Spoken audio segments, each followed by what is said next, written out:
Hi, it's Nancy of Nancy's Original Art. I'm here today because I wanted to show you what I like to do with my paintings after all the paint has actually dried. But first, I want to take you down to the painting. I'm going to show you the painting that I'm actually going to be working with tonight. And I just want you to see what it looks like once the paint has dried. So give me just a moment and I'll be right back. Okay, so this is actually a painting that I did several days ago. The paint has completely dried. It's got purples and pinks in it. And what most people would think is gray, you'll be amazed to know that that's actually not gray. Now, what I'm going to do to this painting tonight is I'm actually going to put a coat of resin on this painting tonight. Once I do that, that color that looks gray, you're actually going to see that it's sterling silver. And once I get that coat of resin on there, it's really going to make that sterling silver pop. And you're really going to get to see the shimmer that it creates. So what I'm going to do is, I'm going to go ahead and pause the camera, get the supplies I will need to do the coat of resin. And I'm going to show you the exact supplies that I will be using tonight for that. So give me just a moment and I'll be right back. Okay, so give me just a second.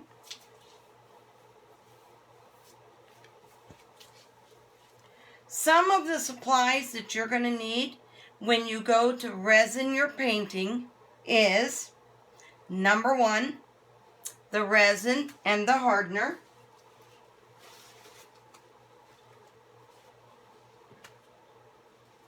This is the hardener, sorry.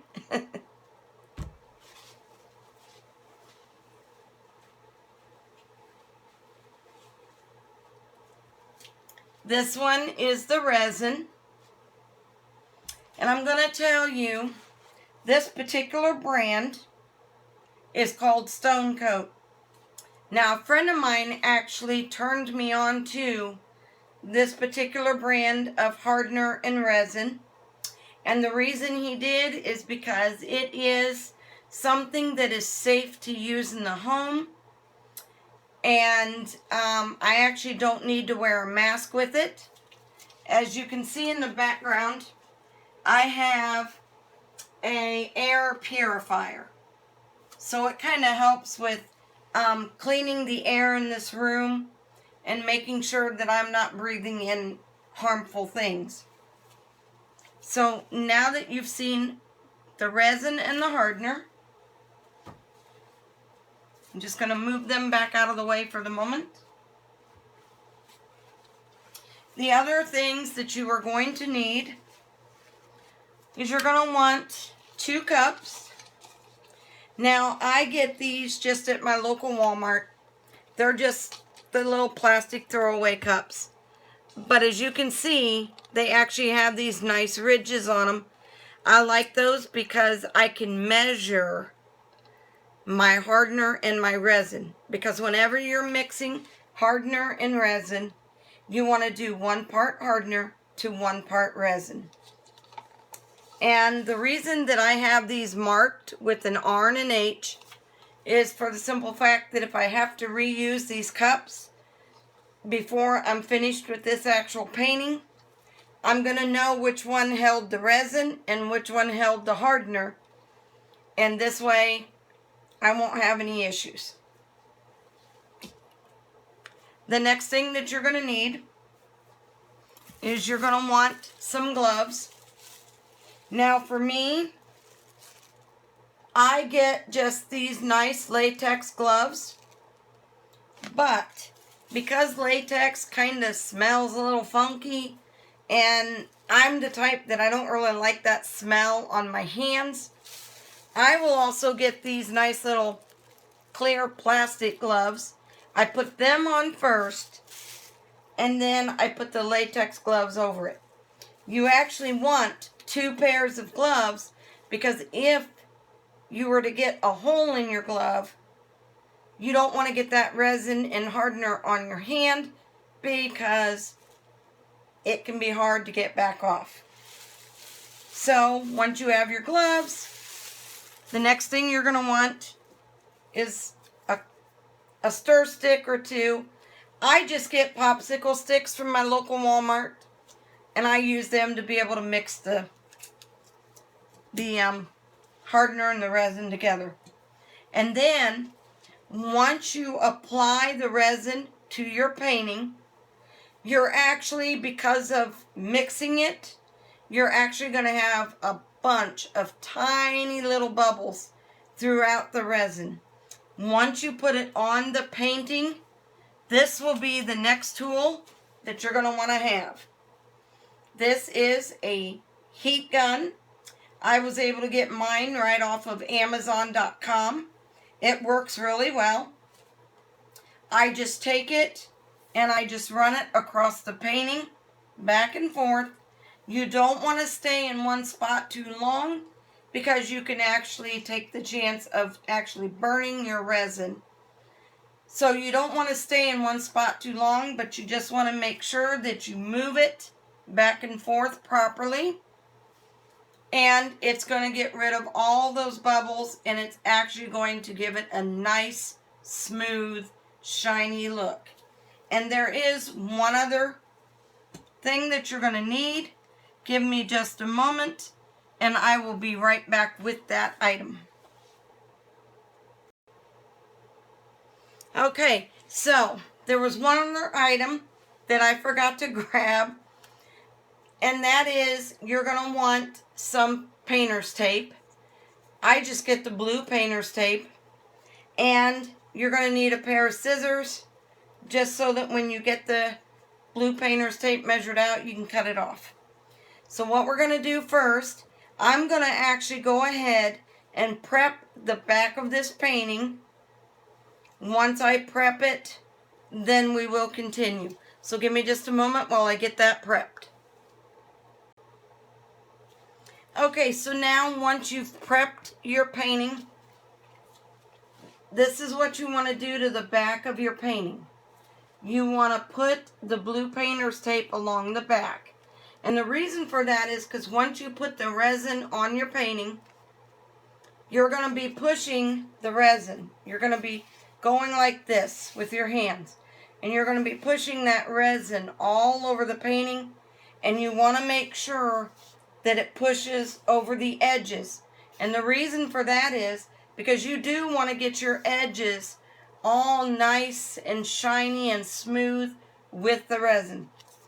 But what happens is, when you push that resin over, you're going to see that it comes down to the bottom area, and then you're going to start seeing all these little drips. Okay? And once that dries, those drips become a little hard. So they're going to be hard to get off. But by using the blue painter's tape, you're going to actually be able to get those off, and the back of your painting is going to actually be smooth. You're not going to have those little resin bumps which cause your painting to not hang well on the wall.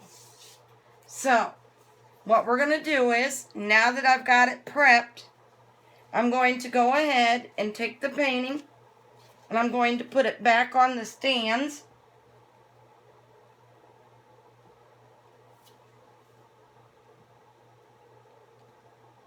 And there is one other tool that I did forget to mention that would be wise to have.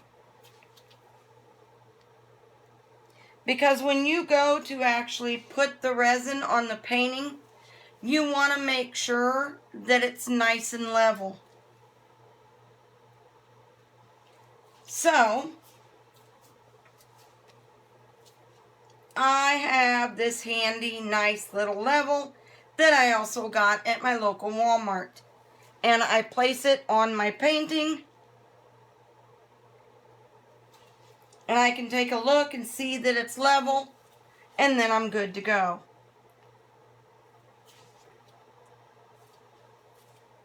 And I check all sides, all corners.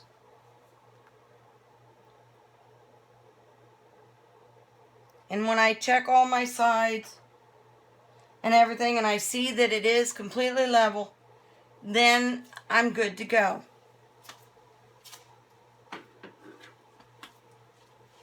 Now, again, when mixing the resin and the hardener, you want to make sure that you use 1 part resin, 1 part hardener.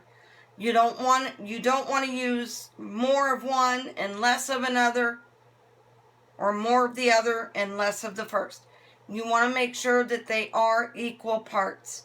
So I'm going to go ahead and get the resin and the hardener measured out, and then I'll show you what we do after that. Okay, so I've went ahead and I've measured my resin and my hardener. Now I do want to tell you something about the measuring. The resin is actually thick. It's a very thick. It does not move as quickly. It is extremely thick. Whereas your hardener is soupy. It moves pretty easily. So whenever you're going to measure them out, pour your resin first. Once you get it poured and you see exactly where it is in the cup, it's much easier then to pour the hardener and actually match it up with where the resin's at. So now what we're going to do is we're actually going to, we've got our hardener, we're actually going to pour the resin into the hardener. And this is where your stir stick actually comes in handy, not just for the stirring, because once we go to pour this in, we're going to need to scrape out as much as we can out of the resin cup into the hardener cup. So I'm going to just pour that in, just like that. And we're going to let it go as much as we can, and then go in, and we're just going to start scraping. And like I said, you want to get as much as you can out. You do want to be careful though, and try not to get it all over the outside of the cup. I just did that, not meaning to. Honestly, you would think I'd never done this before. But I promise you all, I have.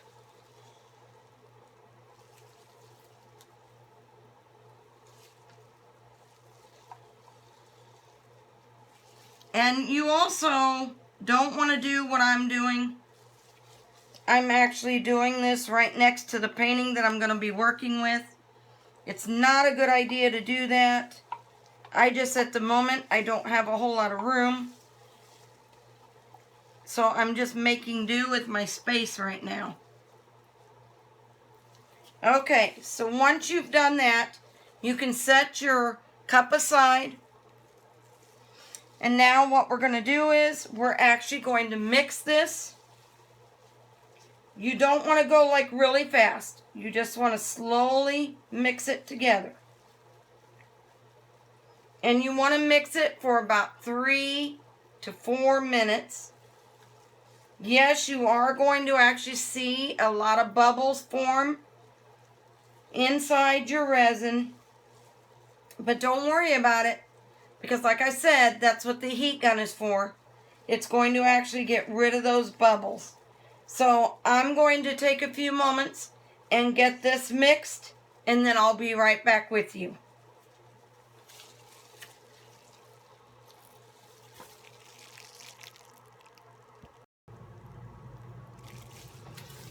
Okay, so just to let you know, I did mix my resin for a little over 3 minutes. It is now looking pretty clear again, because when you first pour in the resin into the hardener, it will look a little foggy, but once you've mixed it for about 3 to 4 minutes, it becomes pretty clear. Okay, now as you're mixing, as you're stirring it up, and like I said, you don't want to go super fast, you just want to go slowly. And the only reason is because you've already got a bunch of bubbles in there now. If you go to stir it really, really quick, you're going to end up with way more bubbles than you actually want. But ever so often, you want to take your stick out, and I just scrape the sides, and then I kind of scrape like this, and then I stir it back through. Okay? But as I said, I've got it mixed, so now we're going to be good to go. I'm just going to quickly adjust the camera a little bit so that you can actually see what I'm doing. And then once I'm finished getting it spread out, I'll actually move the camera down to the painting so that you can see an up-close view. So give me just a moment.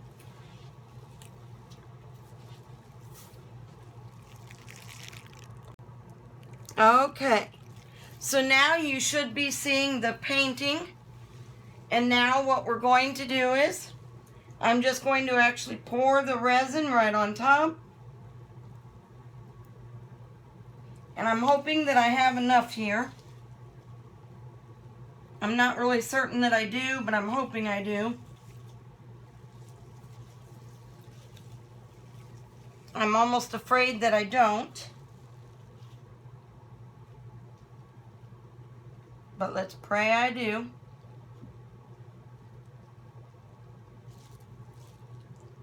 All I'm doing is I'm just taking the gloves, and I'm just taking that resin, and I'm just spreading it all over the canvas. But again, like I said, you want to make sure that it runs down the sides. And the reason that you want to wear gloves, like the latex gloves that I have on, is because they kind of fit tight to your hands. So you're actually going to be able to feel along the edges,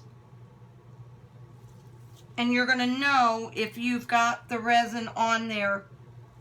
Like on the top, you're going to have a nice thick layer. But on the sides, you're going to also want kind of a thick layer on the sides. And you're not going to know if you have that thick layer. If you're wearing gloves that are loose fitting, you're not really going to be able to feel it as well as you do wearing tighter gloves like these. And the only reason you're seeing me do this with one hand, because I want to try to keep my other hand, I want to try to keep it somewhat clean from the resin, so that when I go to remove my gloves, I'm not getting the resin all over me.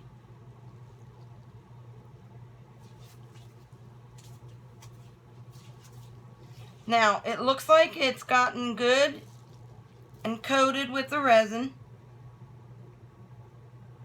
So the next step I'm going to do is I'm going to actually take the gloves off. Okay? And then we're just going to, I just want to make sure that I get this nice and smooth as best as I can. Like I said, I know my sides are pretty well coated. Oop. I know I said I wasn't going to use my other hand, but clearly I forgot what I was doing.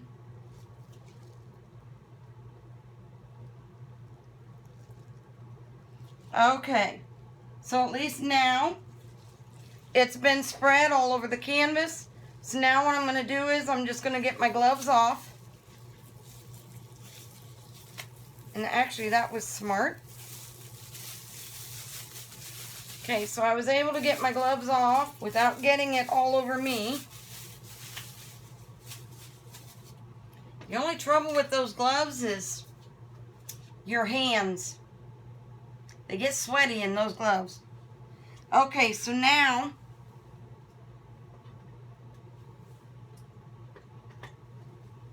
I've gotten the heat gun plugged in, and now what I'm going to do is get the heat gun going.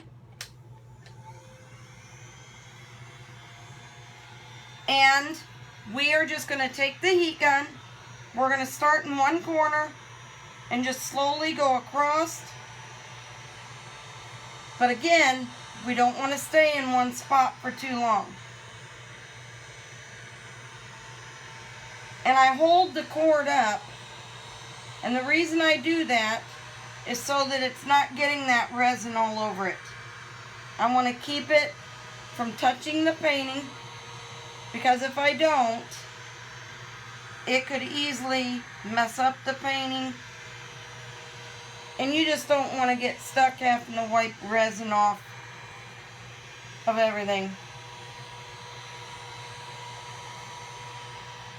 Now, there is one other thing that I forgot to tell you, and I just realized that I actually forgot to do it.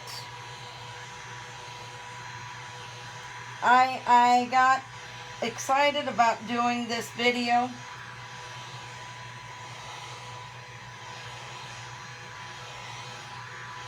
I am going to tell you that all the bubbles are out.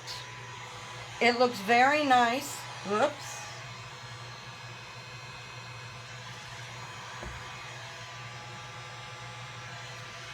Yep, I think I may have just touched the painting with the heat gun. You want to be careful with that. Try your best not to hit the painting with the heat gun. But now that I've done this, I'm going to go ahead and turn this off, because I can assure you that it is good to go. Please ignore the mess in my room.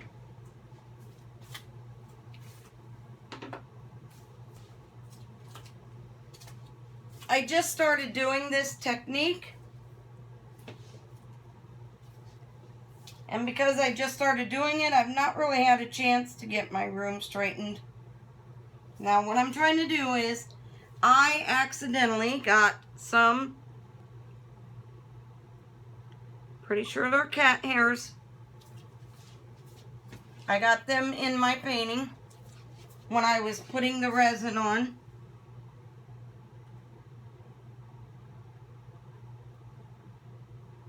So right now I'm just trying to get them out.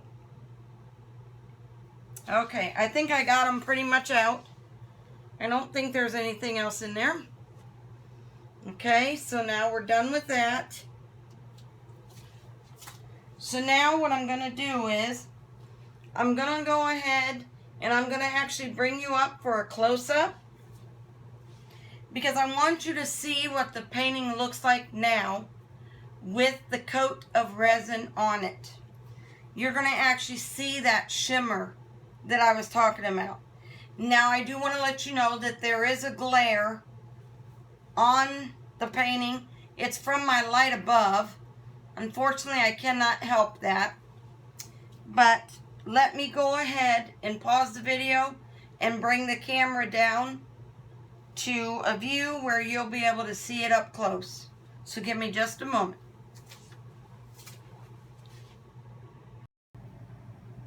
Now, like I said, you're going to see the glare from the light, and I do apologize for that.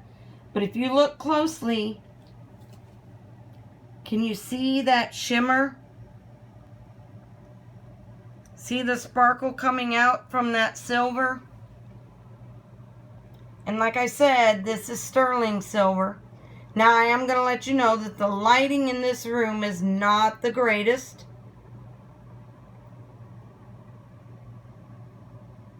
I am at some point going to get this room more organized, and I am going to get some better lighting in here. But I just wanted you to see the difference.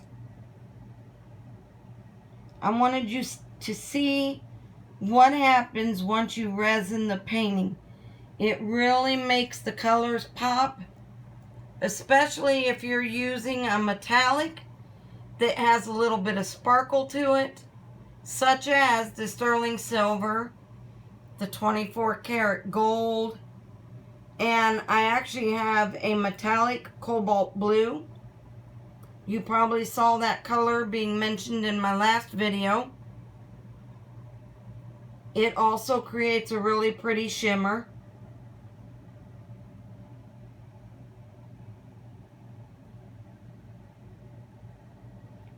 I really love doing this. It actually helps me to relax. I'm able to, if I've had a bad day, I just come in and I create a painting.